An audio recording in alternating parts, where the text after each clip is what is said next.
WNST, Towson, Baltimore, and Baltimore Positive. I am on the video wearing my Geddy Lee Major League Bass BASS ball shirt, and of course my Cole Roofing hat.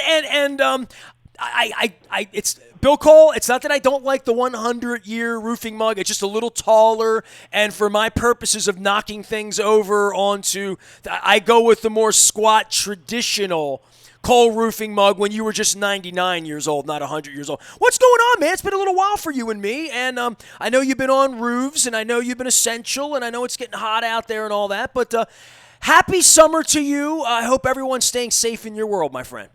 Really good to be with you again. It's been a long time, and just to clarify, I'm pretty sure you were, when you had the old mug, you were giving me a hard time because that mug wasn't big enough. Now I give you a big mug, and you're giving me a hard time because it's too big. So I serve to just try and satisfy your needs, Nestor, around very, your very mug. difficult to do. Ask anyone who's ever spent any significant time with me. Bill Cole is here. All right, so, I don't even remember the last time I had you on. It's no secret that I was very, very close to running for mayor and sort of behind the scenes working on things. And since that is not happening, I'm now in the midst of rebranding what I'm doing with Baltimore Positive and WNST in the middle of a pandemic, in the middle of an election season, in the middle of trying to figure out whether baseball is going to play, football, whether it should play, how much our country should or shouldn't open up. And I know you've done some traveling a little bit in and around, and I went down to North Carolina to see what the rest of this country looks like, because I think one thing certainly has happened since the last time you and I got together. Ain't going to be no college football. That much I'm pretty sure of. I'm not sure about the NFL, but the whole world has changed in the last 6 months, and I know it's been a while since we got together. I don't even know where we left off. I think we left off with, it's a crisis. I wonder how we'll handle it. Well, here we are. Yeah, it's certainly a topsy-turvy, pretty crazy kind of world we're living in. I think the perspective and me looking at what you're doing from an outside perspective is like that's the finding your entrepreneurial spirit right now in a very disrupted world. It's hard to be genuinely excited because everything's kind of scary, but we really should be excited because really good things are going to come out of this. I see cranes on the skyline here. You know what I mean? I still see growth in Baltimore. I see it every day when I walk around. You have to look for it. You know what I'm saying? And it can be, it's not leading the 5 o'clock news, that's for sure.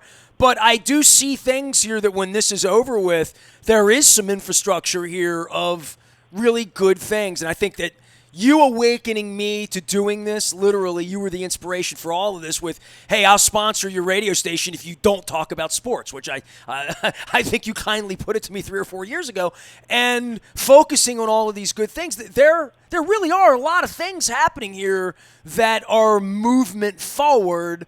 Now, we don't know where the end of this is, though. That's the really scary part of this, is thinking about what this winter is going to look like when we cocoon again, because I know one thing, the outdoor seating for the restaurants, it's awesome. And I was down with my friend Jerry Gutierrez at Taco Fiesta the other day talking about outdoor seating, and all my friends do that, right? But what happens on October 23rd when you can see your breath, right? And then what happens with the virus? And obviously, kids going back to school is just the dumbest thing I've ever heard. When I think about that as a global perspective of open Disney World, send the kids back to school, that is a far cry from put a mask on it and let's keep these infections down. That to me it's a tragedy what's going on in our culture right now.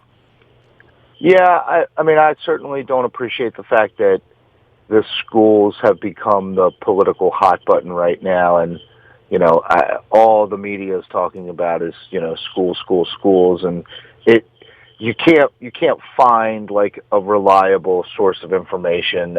Everything seems skewed. It's very hard to navigate it all.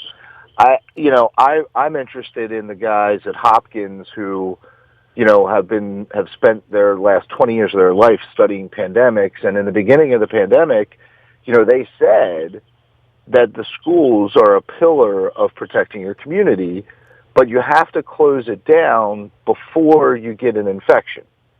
So once the virus has moved to your community, I don't know what the importance of having the school closed or not. In places like Montgomery County or Prince George's County, where their numbers were much higher, maybe it doesn't really matter. In places like Harford County, where the numbers are lower, maybe it still does matter. But I'm not a scientist, and the problem is I can't go get really fact-based, Sure, you can. I disagree with that. There's plenty of facts out there, and there's plenty of science out there. I'll put it to you this way, Bill. Who has more at stake right now? Well, hang on, I'm a sports guy. Who has more at stake right now than the Orioles or the Ravens for keeping their ship clean, right? For making sure the New York Yankees, all of these teams, the number one thing they have to do is make sure they don't have any COVID in their house, right? None of them can keep it clean. I'm sneezing, by the way. None of them can keep it clean. And what makes you think that you're going to bring 300, 600, 1,200 kids, girls and boys making out, girls and girls making out, boys, whatever, touching each other, gym classes, lockers, school, breathing on each other, and then they're going to go home to mom and grandmom and not touch them or touch. It's an infectious disease. It transmits easily. It is deadly for people of all races, all colors, all creeds, all ages. We have seen that. I lost a 47-year-old friend of mine 2 weeks ago. Hold on, but not evenly. Not at all. But it doesn't attack young people as much as old people. Maybe, right? Like I've been pretty confident around the idea that if you're over the age of 65, right, like you got a pretty big problem. If you're under the age of 65, not so much. And I realize that it's our job to protect the over 65, so I get that. But then somebody said, and I thought this was a reasonable concept, the idea that they sent positive patients back into nursing homes, and then we have these terrible, terrible, circumstances in nursing homes where people are dying but did that artificially inflate the number of deaths over the age of 65 because we sent, if we had homes for 15-year-olds and we got positive 15-year-olds and sent them back into a group full of 15-year-olds, would our numbers at 15 be higher than they were otherwise because we consolidated our 15-year-olds? When I say I need fact-based numbers, that's the kind of concept I'm talking about. I understand there's lots of facts available. What I'm trying to do is I need to interpret the data, and the scientists are all doing that, and they make assumptions based on the data they have. Look, I heard something. We have the leader of the free world urinating upon science every day, all day, for 4 years now, and that has trickled down to idiots in North Carolina everywhere I went, thinking that this doesn't apply to them. And, a lot of people have lost their lives thinking. We had 130,000 people, and it's the meter is adding up. And clearly, this would be a different issue right now. We would not be talking about this if Florida, Arizona, California, Texas were not inundated, not to mention throughout the South. And the fact that it's going the wrong way nationally, it's going the wrong way in more states than it's going in the right way. And we're now, in this place in Maryland where, we're okay for right now, right? Or at least feels that way. It wouldn't be okay if you had one of the bars in East Baltimore, or if you'd been in one of those bars in East Baltimore last week, right? Where all the people I knew were calling the people that bring in the white suits. And Bill, I'll say this to you about the infectious part of the disease and having kids involved in this and grandparents and just in general having everybody we're going to go with the herd immunity, the Sweden theory, or in that way at this point, because the tracing not going to work. Our citizens aren't going to play along, right? That's part of the deal. Where in Germany and in Korea and in these places where they're back to playing baseball and they're back to some semblance of normal, their citizens got in line with their leadership and got in line with their science and their medicine. They wore a mask. They didn't touch each other. They didn't bitch about it. They didn't grow beards and go to the governor's mansion with AK-15s. And they didn't have a leader screaming, "Liberate Minnesota" on Twitter and not wearing a mask, and a second in command who might be a bigger idiot from Indiana. So they didn't have that. They're playing. Adam Jones is playing baseball now. I was over in Japan. People sort of fall in line there to what is the greater good, that I am my neighbor's keeper. It's part of their religion. It's part of their Zen. It's part of their philosophy. It's not part of the religion they talk about on Sunday morning and don't act on the other 6.5 days of the week, right? They don't have one side that hates the other. They don't have that. We have that here right now. And this divide of science and fact and fiction, and the disease does not pertain to me, and it's not my job to keep you safe. The division of leadership is really a structural issue here, and you know this from your C-level training and everything you've done. If Coal Roofing or Gordian Energy, and Lord knows I've had this problem with WNST in a leadership position, if mom and dad are given two different stories, you know, the kids are going to be very, very confused, Bill. You know that. I agree with that. I think that part of what you're describing is what makes America great, and that, you know what, maybe makes us more susceptible to problems in a pandemic. Like, you don't, you know, like it or hate it, the fact that people in our country are free to be morons, right? Like, that's part of what makes America America. And is it disappointing that people are self-absorbed? Yes. Is there some element of capitalism and the way our country is just developed over time that creates that personality? Yes. You know, it's a lot about that discussion of the differences between how, you know, South Korea handled things at the beginning and how, you know, the U.S. did. Well, think about it. The first day you saw it, right? The first time you saw a coronavirus is what they called it, right? There's a coronavirus in Wuhan. You saw the dudes out in the white suits, right? Like the Willy Wonka Mike TV suit, literally, right? Like total body shield, body armor, ambulance pulls up, 10 people jump out in white suits. They remove the person from society, literally. Isolation, right? Quarantine. Those words meant like not a red flag, right? They were like a crimson flag, right? That's what this looked like in January, and now we're just lining up in cars in the middle of Texas on 120-degree days, and we might have tests. We might not have tests. You know, Louis and his kids might have it. They might not have it. They take the test. They might get the result 4 days from now. They might quarantine. They might wear their mask like the president, like a moron, you know, pulling the mask down and spitting in your face, as I've had people do to me in the last 2 months when I'm out. Let me take my mask off to talk to you, because, I mean, I wore my mask here. Like, just really, really poor practices, right? And then I go back to the white suits in Wuhan 6 months ago and the way that they shut it down, right? And now we're talking about just letting kids run around on the playground with maybe teachers that are susceptible. Maybe the teacher goes home to a wife like my wife, who's very susceptible as a type 1 diabetic and a 2-time leukemia survivor. So, you know, there's it's complicated, bro, but the science of it is not complicated if you take the time to learn the science, because the scientists have taken the time to try to explain this to people, and the guy running the country is a moron. Therefore, it becomes a game of phone booth lost in translation for a lot of people who didn't go to medical school and just want to point at Anthony Fauci and, like, offer him death threats on Twitter and stuff. You know what I mean? Yeah, it's extremely complicated, and we can never underestimate that part of it. The idea that we have science information, and then when to try and be unemotional and, you know, forgive me if it sounds like cold-hearted, but the idea is science doesn't live in a vacuum, right? And this whole concept of school is, it's really difficult for us to make tough decisions about our children.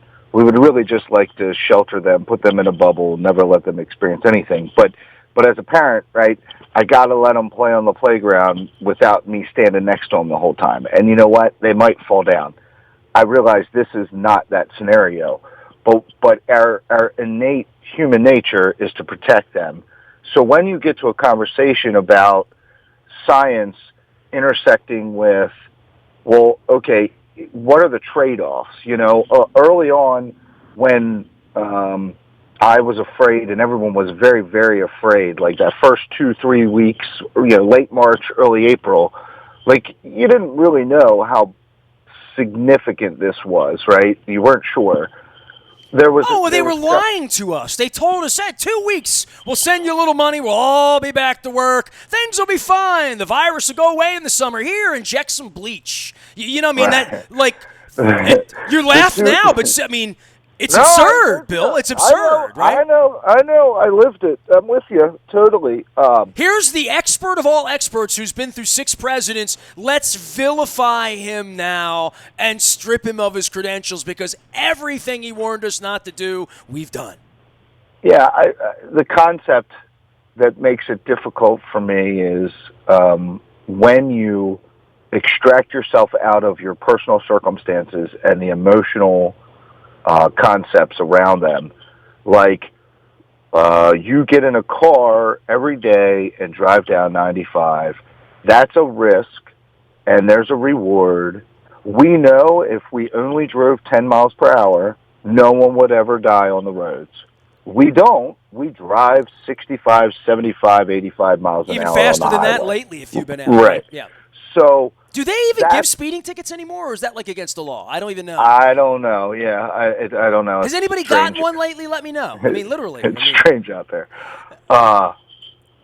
So we make that risk analysis as a society, and we just accept it, and we just go with it, right? This is new, and society has not had a chance. Like, we're in the process of developing what we believe our societal risk analysis is going to be. And you know what the risk analysis was in China? White suits and 10 of them, and that was their response to, holy ish, we don't have a cure for this. If this gets out of here, it's going to kill a lot of people. We need to make sure we're quarantining and treating this like the plague that it is. That's how it was. And their people said, plague, oh my God, get me a mask. I'll stay home. I trust you. Tell me what to do. You're scientists. We will listen to you. And 6 months later, they're sort of back to work. Now, in Beijing, they tried to send kids back to school, and that didn't go so well. But there is something to be learned from there. Instead of saying China, China, and Kung Flu and all of this racist garbage that I'm hearing come out about, like, let's blame the Chinese so I can get elected. The Chinese are the ones that actually took this pretty seriously when it comes down to their reaction versus ours. Well, let's open Disney World while we had 15,000 cases yesterday, because we don't have a cure for this, right? We don't have answers for this. We don't even know how it's mutating from a science perspective. We had, by the way, a little plug for Baltimore Positive here, Bill Cole. Mohan Suntha, Dr. Suntha on from UMMS to discuss all of this type of stuff. You can find that out at Baltimore Positive. I believe it's episode 247. Bill Cole is our guest. We're arguing as usual. Cole Roofing, Gordian Energy, and go ahead with your spirit. No, I just think I understand all that you're saying about China, but you have to understand that China comes with this little haze, like we don't really know what to believe. We're not really sure what's reality. We don't really believe that they share all the information. I mean, they're spying on me right now, right? Like, yeah, and they're selling me stuff, and and I get all of that, and I don't believe they're particularly honorable people in the way that they're looking out for their people, not our people. They're torturing other people while we sit by and say, oh, you're torturing them? They're not us, so go ahead and torture them. And, I don't know where the mug was made, Bill. I'm not going to look under it because it has coffee in it right now. But, I can tell you the shirt, the hat, half of the things behind me were made in China, right? Because that's what we've become during the course of our lifetime, right?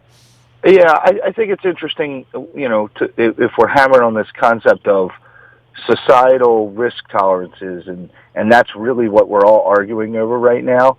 And, there's a group who are putting one life above all else, and then there's another group who are saying, well, I'm not sure that's true. They obviously don't say that, but if you're willing to put people at risk for the economy's sake, then you're really saying that you're either saying that you don't value humans as much as the other group, or, which I haven't heard anybody make this argument succinctly, is that by having 20% unemployment, you are actually going to kill more people than letting people go out and contract the virus.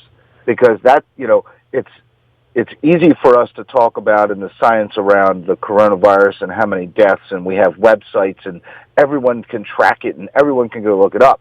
It's much harder to capture the numbers of suicides and of untreated illness and domestic violence and drug addiction and all these the other unintended ancillary consequences. Oh yeah, I mean, this will be the rest of our lives. We'll be studying this period in the way that my parents, were 19, 20, 21 when World War II went on, and they survived that. And my dad got a gig in Martin's and moved to Baltimore and lived the rest of his life, right? Like, I don't know what that's going to look like in 2030.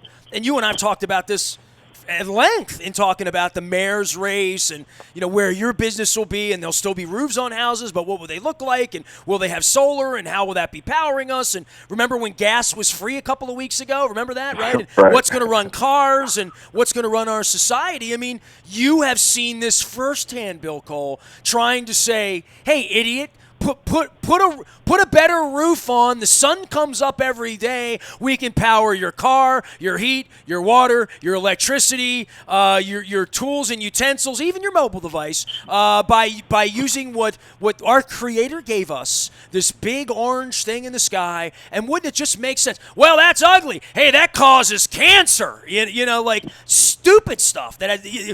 He's got people believing windmills cause cancer, Bill. I mean, you know what I mean? Like, people Right. believe this. I met them in North Carolina. I see them when I drive around. It's crazy. And yet it's so sensible, but it goes against, like, the oil we need to sell and, like, the people that need to be powered by the coal mines in West Virginia. And when I cross the border on I-70 driving to Pittsburgh, I hear about clean coal, which is just, like, I don't know, like healthy poison. I hear about these things, and I see the marketing around them, and then I say, well, until we get adults in the room that want to make structural change in what we believe in and what we don't. The one thing I know in China, and they can feed us lies, they can spy on us, whatever, they took the science of this pretty seriously. I saw their reaction to that. And I'll say one more thing about infecting 15%, 20% of our community, and when hospitals get overloaded.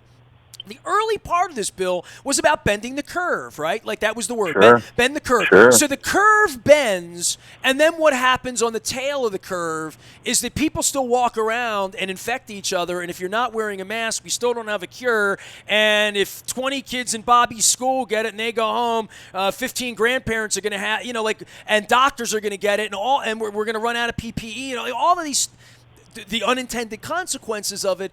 But I guess at its core, there is the science of this, which is if you quarantine it, knock it out, everybody stays home for a month, nobody gives it to nobody else, then the virus dies and we get to go back to work. That's not bending the curve. That's ending the illness, right? We did bend the curve here, but somehow 3 bars in Canton had it last week, which means 3,000 people freak out about it, right? And it becomes a part of the community again. and then the cycle starts all over again. California was doing a party, right? They opened everything. Now everything's shut all over again. That would be the really devastating part, because that's what China's sending in the white suits. I take that part of it real seriously, the part where they listened to their scientists, they shut down, their society listened, nobody brought guns to the state house and threatened the governor. None of that happened there, and they're playing baseball today. So maybe they are smarter. Well, I probably wouldn't make the smarter concept, but that concept, their societal cultural reaction to it was smarter.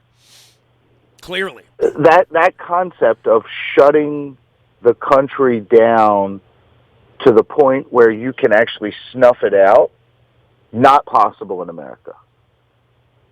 So no one was listening. It doesn't matter. Like, there's no way. There are too many people with too many varied opinions that are too self-absorbed or too free or too American. There you go. And then you have what you have in Texas today and in Florida today, which if I don't get it, then I'm cool. If I get in the line for 12 hours to figure out whether I have it. But, man, if my kid gets it or my mother gets it or my wife gets it, it's okay on my Facebook page for that person over there, over here. But, man, don't let it come to my house or my school or my workplace or my bar or the bar I hang out in or, wherever it is. And it's everywhere, Bill. 6 months ago, this was people in white suits getting out of an ambulance in Wuhan. Now it's just, my friend died last week. She was 47. Tough for her. She wasn't wearing a mask. Okay, whatever that is, we just sort of move on. I mean, I think I've had a dozen people on my Facebook page lose a parent in the last 12 weeks. Once a week, somebody's mother or father's dying of COVID on my Facebook page.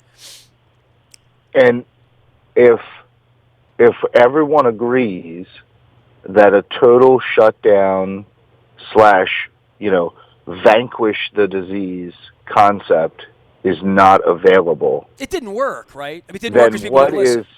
Then what is Plan B? Huh. Well, no, I'm. When we say that Plan B is still to wear a mask, right? Plan B is wash your hands, wear a mask, don't interact with people, stay 6 feet away, and we can get rid. Nobody's listening. I mean, clearly nobody's listening, and nobody's listening because the guy running the country told them not to listen. I mean, it's insane. I mean, really, it's insane what's going on right now. It really is. Yeah. Yeah.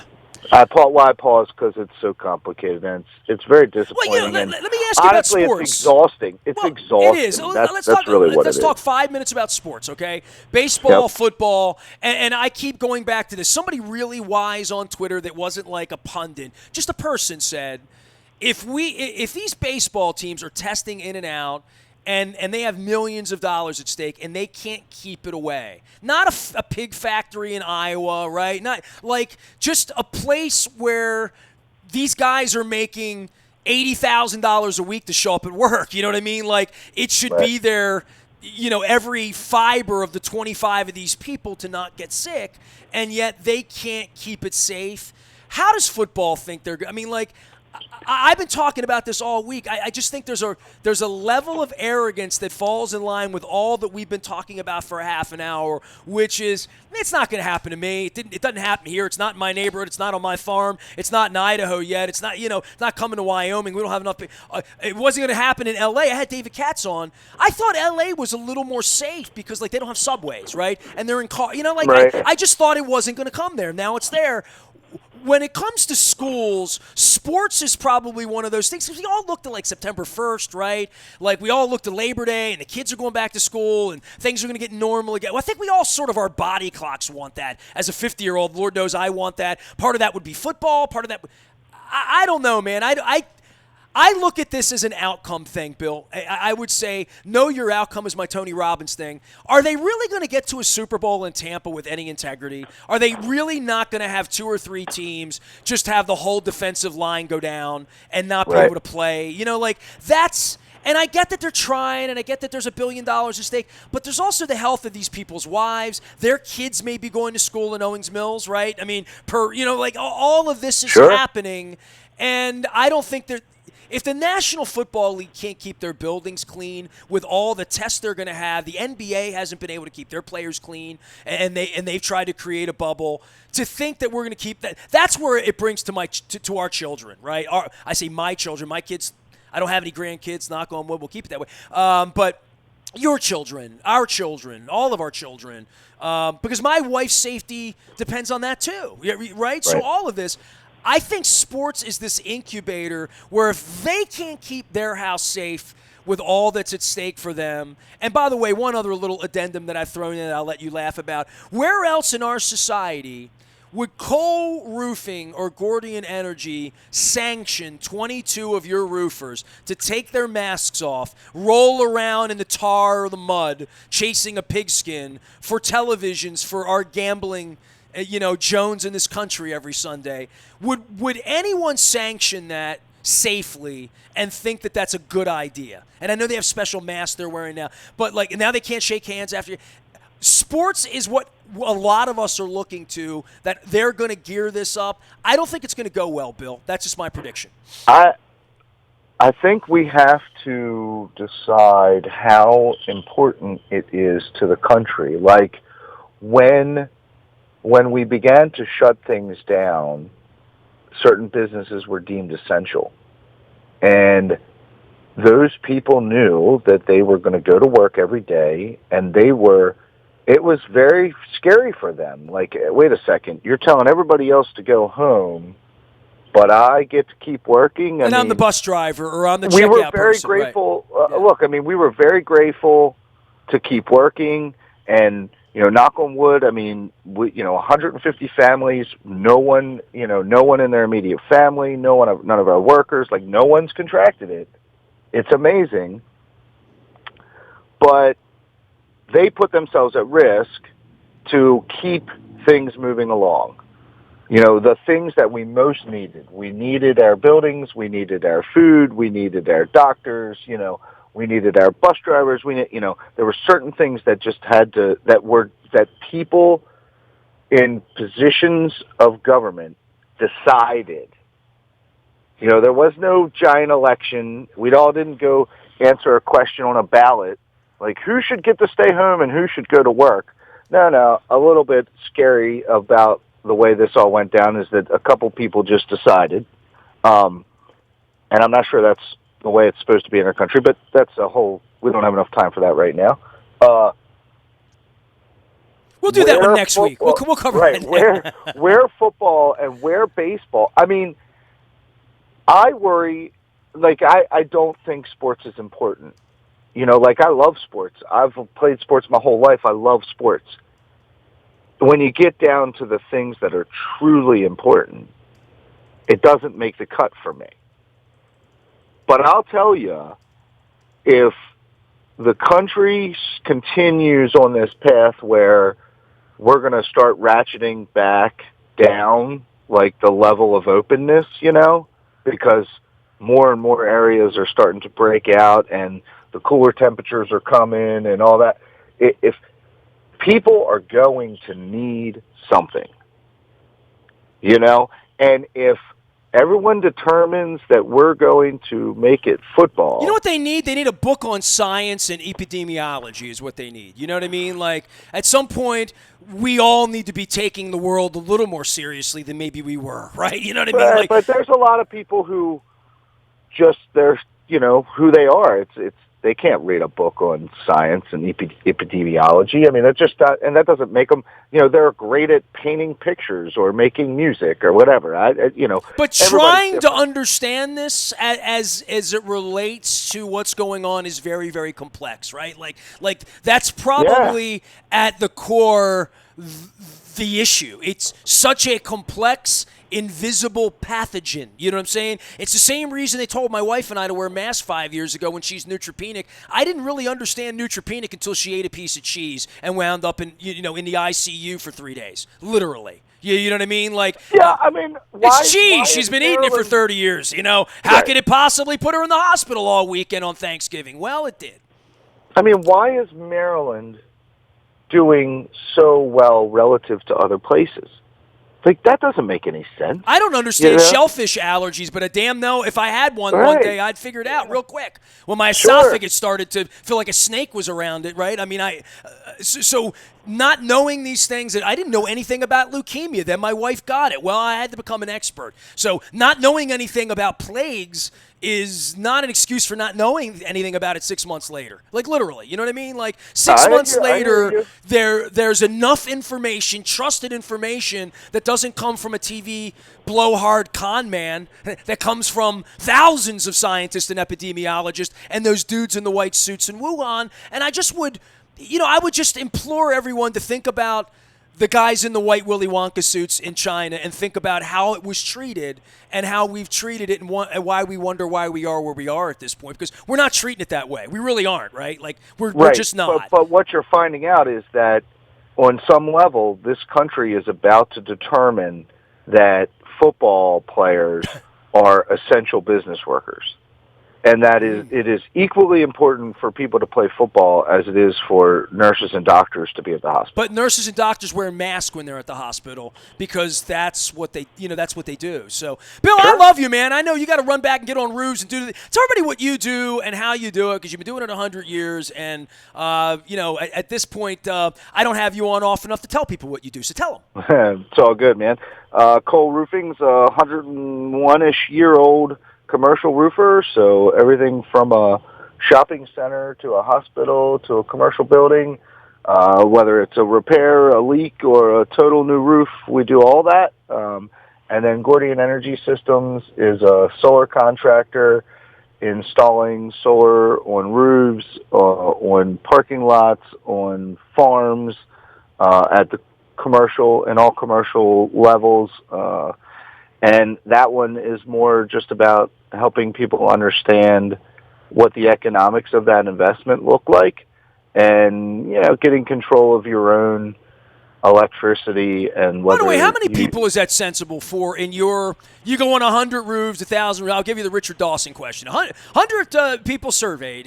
How many would benefit in some way by considering, and it probably is how long you're going to be in your place too, and how many roofs could or grounds could take it, right? Like, everyone. So it's a winning equation for everyone.